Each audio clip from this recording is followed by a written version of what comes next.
August 15న విజయవాడలో AP Padmashali సంఘం మహాసభను విజయవంతం చేయాలని రాయలసీమ ప్రాంత పద్మశాలి సంఘ కార్యవర్గ సమావేశం పిలుపునిచ్చింది.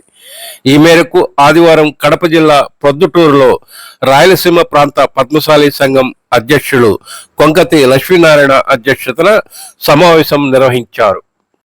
ముఖ్య అతిథిగా విచ్చేసిన అఖిల భారత పద్మశాలి సంఘం ఉపాధ్యక్షులు వద్ది నరసింహులు మాట్లాడుతూ ఏపీ రాష్ట్ర పద్మశాలి సంఘ నిర్మాణ విషయంలో అందరి అభిప్రాయాలను పరిగణలో తీసుకొని ముందుకు వెళ్తున్నామన్నారు. ఇటీవల విజయవాడలో జరిగిన కోస్తాంధ్ర పద్మశాలి సంఘ కార్యవర్గ సమావేశంలో ఏపీ రాష్ట్ర పద్మశాలి సంఘం మహాసభ నిర్వహణ కొరకు ఏర్పాటు చేసిన ఆహ్వాన కమిటీని ఆమోదిస్తూ సమావేశం తీర్మానించింది. సమావేశంలో రాయలసీమ ప్రాంత సంఘ ప్రధాన కార్యదర్శి నారాయణ వెంకట నారాయణ, కోస్తాంధ్ర పద్మశాలి సంఘం అధ్యక్షుడు జివి నాగేశ్వరరావు, అఖిల భారత పద్మశాలి సంఘం జాతీయ కార్యదర్శులు గుత్తికొండ ధనుంజయరావు, మడతనపల్లి ఓబులపతి, నందం లక్ష్మణ్ కుమార్, కోస్తాంధ్ర పద్మశాలి సంఘం యువజన విభాగం అధ్యక్షుడు బల్లా పరమేశ్వరరావు, కడప చిత్తూరు జిల్లాల పద్మశాలి సంఘాల అధ్యక్షులు చిన్న వెంకట కృష్ణయ్య, సంజయాల జై పెరుమాళ్లు, సోమ బ్రహ్మానందం, జైరూపు చంద్రశేఖర్, ఉద్దంటి వెంకట సతీష్, మిరువ నరసింహమూర్తి, ఇంకా అనంతపురం, కడప, కర్నూలు, చిత్తూరు జిల్లాల నుంచి పద్మశాలి కుల నాయకులు హాజరయ్యారు. మన సామాజిక వర్గం బలంగా ఎక్కడైతే ఉందో ఆ నియోజకవర్గాలు రిస్టోర్ చేద్దాం. రెండో పాయింట్, ఆ నియోజకవర్గాల్లో ఎవరైతే ఉత్సాహంగా రాజకీయంగా ఉంటూ రాజకీయంలో యాక్టివ్గా ఉంటూ పార్టీ కార్యక్రమంలో పాల్గొంటూ ఉన్న వారి యొక్క పేర్లు సేకరించి ఎవరైతే ఉత్సాహం ఉంటుందో వాళ్ళని తీసుకుందాం. వాళ్ళందరినీ కలిపి ఒక సమావేశం ఏర్పాటు చేద్దాం. వాళ్ళు వైసీపీ కావచ్చు, తెలుగుదేశం పార్టీ కావచ్చు, లేదా జనసేన కావచ్చు, బీజేపీ కావచ్చు, ఎవరైనా సరే కేవలం మన సామాజిక వర్గం బలంగా ఉన్న నియోజకవర్గాల్లో అభ్యర్థులను సేకరించి వారితో ఒక సమావేశం ఏర్పాటు చేసి అందుకు అనుగుణంగా ఒక యాక్షన్ ప్లాన్ రెడీ చేసుకొని పొలిటికల్ పార్టీలకి మనము ఎంతో పేరు చేస్తే మనకు అన్ని అవకాశాలు వస్తాయి. చేనేత పౌరు కీర్తిశేషులు ప్రకటన గారి జన్మదినం జూలై 26ను అధికారికంగా ప్రకటించమని రాష్ట్ర ప్రభుత్వాన్ని డిమాండ్ పెట్టడం. తర్వాత 16వ శతాబ్దంలో 1741 నాటి వాక్యకారుడు నాలపాక హనుమాచార్యులు మనవడైన నాలపాక చిన్నాచార్యుల సమక్షంలో జరిగినటువంటి మరి పద్మావతి అమ్మవారు పద్మశాలి ఆడుతుందనే విషయానికి సంబంధించి నామకొత్త గ్రంథాల్లో మంచి కూడా సహకరించి తీసుకున్నాం. దాన్ని వెయిట్ చేసుకుని జరిగేటువంటి తిరుపతి తిరుమల దేవస్థానం సంబంధించి పద్మశాలికి ఒక స్థానం కల్పించాలని డిమాండ్. అదేవిధంగా రాజధాని ప్రాంతం ఏదైతే ఉందో అమరావతిలో 50 సెంట్లలో పద్మశాలి భవన్ ఏర్పాటు చేసుకోవడానికి స్థలం కేటాయించమని, ఆ స్థలానికి సంబంధించి నిర్మాణంలో 10 కోట్ల కూడా కేటాయించమని రాష్ట్ర ప్రభుత్వానికి ప్రభుత్వం కూడా ఒక డిమాండ్ పెట్టుకున్నాం. మరి చంద్రగిరి మండలం తొండవాడ గ్రామంలో మరి పాడైపోయినటువంటి తిమ్మప్ప దేవాలయం పునర్నిర్మాణానికి ఈ రాష్ట్ర ప్రభుత్వం ఎంతో సహాయం చేయాలని దాని మీద ఒక ప్రత్యేక కమిటీ వేసి ఆ గుడి దేవాలయ నిర్మాణం చేయాలని ఒక డిమాండ్. అదేవిధంగా అన్ని జిల్లా కేంద్రాల్లో కూడా 20 సెంట్ల స్థలాన్ని పద్మశాలి భవనానికి ఇవ్వాలని దాని మీద కూడా మనం ఒక రిపోర్ట్ కూడా తయారు చేస్తూ పెట్టుకున్నాం. దాని మీద కూడా మనం పెట్టుకోవాలి. పద్మశాలి అన్న సంవత్సరాలు ఒంటిపెట్టులో ద్వారకా తిరుమల ఈ రెండింటిలో కూడా మరి హైదరాబాద్ మన సంబంధించినటువంటి దేవాలయాలు, పద్మావతి అమ్మవారు ఉన్నటువంటి దేవాలయాలు, అక్కడ పద్మశాలి అన్న సంస్థ ఏర్పాటు చేసుకున్నటువంటి స్థలాలు ఇవ్వాలని రాష్ట్ర ప్రభుత్వాన్ని కోరుతూ కూడా ఒక డిమాండ్ పెట్టుకున్నాం. ఇంకా దీని మీద ఏమన్నా మనం రేపు మహాసభ తర్వాత ఈ రాష్ట్ర ప్రభుత్వానికి ఇవ్వాల్సినటువంటి డిమాండ్స్లో ఇంకా ఏమైనా కొన్ని సూచనలు చెప్పినట్టు అవి కూడా నోట్ చేసుకోవడం జరుగుతూ ఉంది.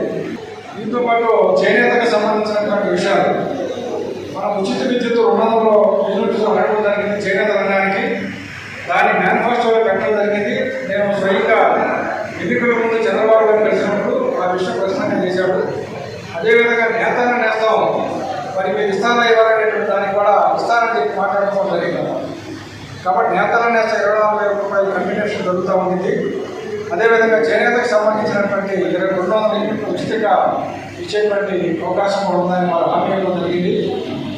అదేవిధంగా చేనేత వర్గాల శాఖపై కమర్షియల్ ట్యాక్స్ ఇప్పుడు కొన్ని ప్రాంతాలు అంటే మంగళగిరి ప్రాంతంలో చేనేత వర్క్షెట్లు ఏదైతే ఉన్నాయో ఆ వర్క్షెట్ల మీద అక్కడ ఉన్నటువంటి మున్సిపల్ వాళ్ళు కమర్షియల్ ట్యాక్స్ వేస్తూ చాలా ఇబ్బందికర పరిస్థితి చేస్తూ ఉన్నారు.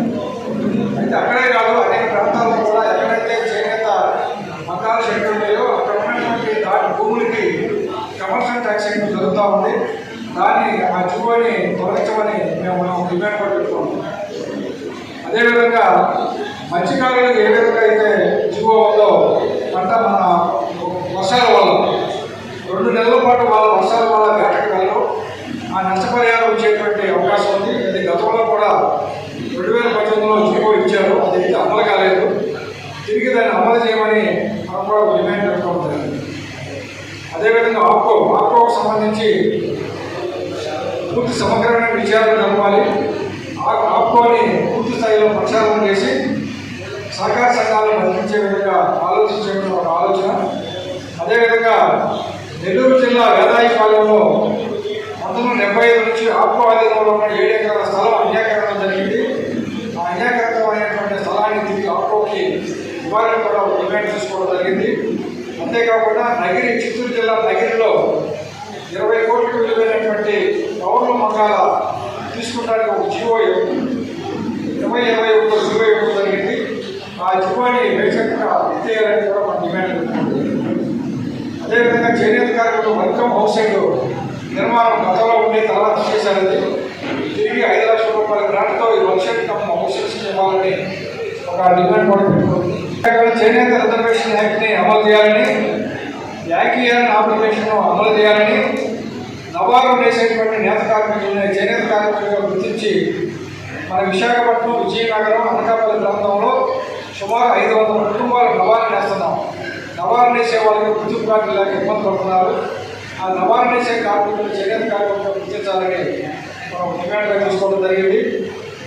ఇంకా 2,000 రూపాయలతో చేనేత కార్పొరేషన్ ఏర్పాటు చేయాలని, ఇంకా టిప్ ఫండ్కి సంబంధించి 2018 నుంచి 2024 మార్చి వరకు టిప్ ఫండ్ బాగా వడ్డీ కానీ, టిప్ ఫండ్ కానీ, రూట్ సబ్సిడీలు కానీ, డిబేట్ కానీ, మార్కెటింగ్ ఇన్సెంటివ్ కానీ సర్కార్ కింద 226 కోట్ల బకాయిలు ఉన్నాయి.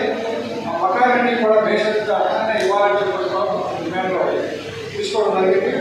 ఈ ఓటు ఇంకా ఏమైనా డిమాండ్స్ వస్తే ఆ డిమాండ్స్ కూడా మహాసంఘం చర్చించి ఇవన్నీ కూడా రాష్ట్ర ప్రభుత్వానికి ఇచ్చి అంచెలంచెలుగా ఈ సమస్యలన్నీ కూడా పరిష్కారం చేసేందుకు అందరూ కూడా కృషి చేస్తామని తెలియజేసుకుంటూ సెలవు తీసుకున్నాం. 10-15 సంవత్సరాల క్రితం కర్మసారి సంఘాలంటే పెద్దగా తెలిసేది కాదు. సుమారు 30 లక్షల జనాభా కలిగినటువంటి మన పద్మశాలీలకు గుర్తింపు లేకుండా ఉండేది. అఖిల భారత పద్మశాలి సంఘం మరియు ఆంధ్రప్రదేశ్ పద్మశాలి సంఘం ఆ కొరతను తీర్చుచున్నది. ఇందులో భాగంగా ఈరోజు ఈ కార్యవర్గాన్ని ఏర్పాటు చేసినారు. నా యొక్క చిన్న సూచన అండి, ఏదైనా ఒక సంఘం పటిష్టంగా ఉండాలంటే సంస్థాగతంగా బలంగా ఉండాలి. కేంద్ర స్థాయిలో అఖిల భారత పద్మశాలి సంఘం ఉంది, రాష్ట్ర స్థాయిలో ఆంధ్రప్రదేశ్ పద్మశాలి సంఘం ఉంది, మరియు జిల్లా స్థాయిలో కూడా ఈ మధ్య ఏర్పాటయ్యి ఎంతో ఉత్సాహంగా పనిచేస్తున్నాయి. ఈ పరంపర ఇలాగే కొనసాగుతూ కాన్స్టిట్యుయెన్సీ స్థాయిలో మరియు మండల స్థాయిలో కూడా ఈ విధానాన్ని, ఈ కమిటీలను తీసుకోవాల్సినటువంటి ఆవశ్యకత ఉంది. సంస్థాగతంగా ఉన్నతంగా స్థితి ఎదగాలనుకుంటే మనము తప్పకుండా అందులో ఇప్పుడు మన యొక్క శుభ పరిణామం విషయం ఏంటంటే ప్రభుత్వం వచ్చింది మొట్టమొదటిలోనే జరుగుతూ ఉంది. ఈ మొట్టమొదటిలోనే మనం యొక్క అడుగులు వేస్తున్నాం. ఈ అడుగులు మన యొక్క సంఘటితమైన పరిస్థితిని మనం ఏ రకంగా ఏర్పాటు చేస్తున్నా ఈ పొద్దు 4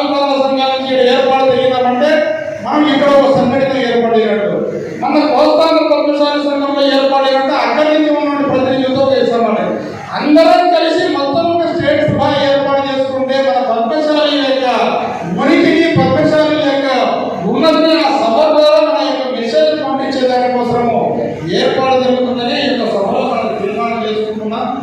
దానిలో భాగంగానే మనకు ఈ సభ జరుపుకోవడంలో యొక్క ముఖ్య ఉద్దేశం అది. అయితే కొంతమంది అనుకోవచ్చు, ఈ సభ నాకెందుకు, సభలో నాకేం పరిస్థితి, రాజకీయంగా ఎదిగేవాడు వాళ్ళు చూసుకుంటాడు, లేకపోతే సంవత్సరంలోనే మనకు అఖిల భారత పద్మశాలి సంఘాన్ని ఏర్పాటు చేశారు. ఏం ఆశించి ఈ యొక్క కళ్యాణ మండపాన్ని గత పెద్దలు మనకి నిశ్చితంగా మనం కూర్చున్నాం, ఏం ఆశించి మనం యొక్క మిత్రులందరి గతంలో నిర్వహించినటువంటి మీటింగ్లు కావచ్చు, అఖిల భారత పద్మశాలి సంఘ సభలు కావచ్చు జరిగినాయి. కానీ మనము మన వంతు బాధ్యత మనకు చేతనైన కానీ అది మాట రూపేణ కావచ్చు, ధన రూపేణ కావచ్చు, వస్తు రూపేణ కావచ్చు, ఏదైనా సహకరించి ఈ యొక్క సమాజానికి నా వంతు బాధ్యతగా మనం ఏం చేస్తున్నాం అనే యొక్క విషయాన్ని ముందుకు పోవాలని చెప్పిన యొక్క దాఖలాన్ని తెలియజేస్తున్న మాటలు. మా మంగళగిరికి ఎమ్మెల్యేగా నారా లోకేష్ గారు పద్మశాలి సామాజిక వర్గానికి న్యాయం చేస్తామని చెప్తున్నాడు. దాన్ని ఇదే అదనుగా మనం ఉపయోగించుకోవాల్సిన అవసరం కూడా ఉంది. ఆయన మొన్న నాతో డైరెక్ట్గా చెప్పారు, అన్న స్టార్టింగ్ మొట్టమొదటి పోస్టు తిరుపతి దేవస్థానం ఈవోగా ఒక పద్మశాలి ఐఎస్ ఆఫీసర్ నియమించాం. ఈవోగా మీకు ప్రతి దాంట్లో కూడా ఖచ్చితంగా ప్రాధాన్యత ఇస్తాం. చేనేత వర్గానికి మన ప్రభుత్వంలో మంచి ఆదరణ ఇస్తాం. ఇప్పటికే నేను జిఎస్టీ మీద పూర్తిగా ఆవేయించున్నాను. చేనేతకు జిఎస్టీ తొలగించే వరకు కేంద్ర ప్రభుత్వంతో మాట్లాడతామని చెప్పారు. లేని పక్షంలో రాష్ట్ర ప్రభుత్వమే చేనేతకు సంబంధించిన జిఎస్టీని పరాయించేదానికి కూడా ఆయన హామీ ఇచ్చారు. అందుకు సంబంధించి మొట్టమొదటిసారిగా రాష్ట్ర ఆర్థిక మంత్రి కేంద్ర జిఎస్టీ కౌన్సిల్ సమావేశంలో కూడా ఈ డిమాండ్ని పెట్టారు. ఖచ్చితంగా మనం ఆయన్ని మనకు కావాల్సినటువంటి ఏవైతే సమస్యలు ఉన్నాయో ఆయన ముందు పెట్టడానికి ఇప్పుడు మంచి అవకాశం వచ్చింది. ఇప్పుడు చెప్పారు తిరుమల తిరుపతి, ఆ తిరుమలలో మనకు కూడా ఒక పద్మశాలి మరి సంబంధించినటువంటి ఒక సత్రానికి స్థలం కేటాయించాలి, దానికి మరి లోకేష్ గారు సహకారం తీసుకోవాలని చెప్పేసి ఇప్పుడు మన లక్ష్మణ్ గారు మాట్లాడారు. ఖచ్చితంగా మాట్లాడడానికి మనకు అవకాశం ఉంది, ఎందుకంటే ఆ హక్కు కూడా మనకు ఉంది. ఇప్పటికే నేను అపాయింట్మెంట్ అడుగుతున్నాను. కొద్ది రోజుల్లో మనం ఆయన కలిసే అవకాశం వస్తుంది. ఇవన్నీ కూడా మనం ప్రతిపాదనలో సిద్ధం చేసుకొస్తే ఆ రోజున మరి లోకేష్ గారు ముందు ఉంచడానికి నేను ఆల్రెడీ మన వాళ్ళందరితో కూడా కలిసి మాట్లాడడానికి కూడా నేనైతే రెడీగా ఉన్నాను. సమావేశానికి కేవలం నాయకుల పాత్ర మీద వచ్చేది, తర్వాత హైదరాబాద్లోనూ లేకపోతే అమరావతిలోనూ పెట్టేటువంటి మీటింగులకు, అంటే మంగళగిరి కానీ ఇంకోటి అమరావతి కానీ ఏర్పాటు చేసినప్పుడు మిగతా వాళ్ళందరూ కూడా వచ్చే అవకాశం ఉంది. కాబట్టి మన వాళ్ళు వాళ్ళ ఊళ్ళకి వెళ్ళినప్పుడు అందరికీ ఈ విషయాలన్నీ తెలియజెప్పి అందరూ కూడా మనం సమావేశానికి హాజరైతే మన పద్మశాలి స్టేట్ కమిటీని అన్ని కూడా తయారు చేయబోతున్నారు. మనకు మంచి రోజులు వచ్చినాయని మన వాళ్ళకి తెలపాలి. ఎందుకంటే అపాయింట్మెంట్ కంటే డిసప్పాయింట్మెంట్ ఎక్కువ ఉంటుంది మన వాళ్ళ దగ్గర.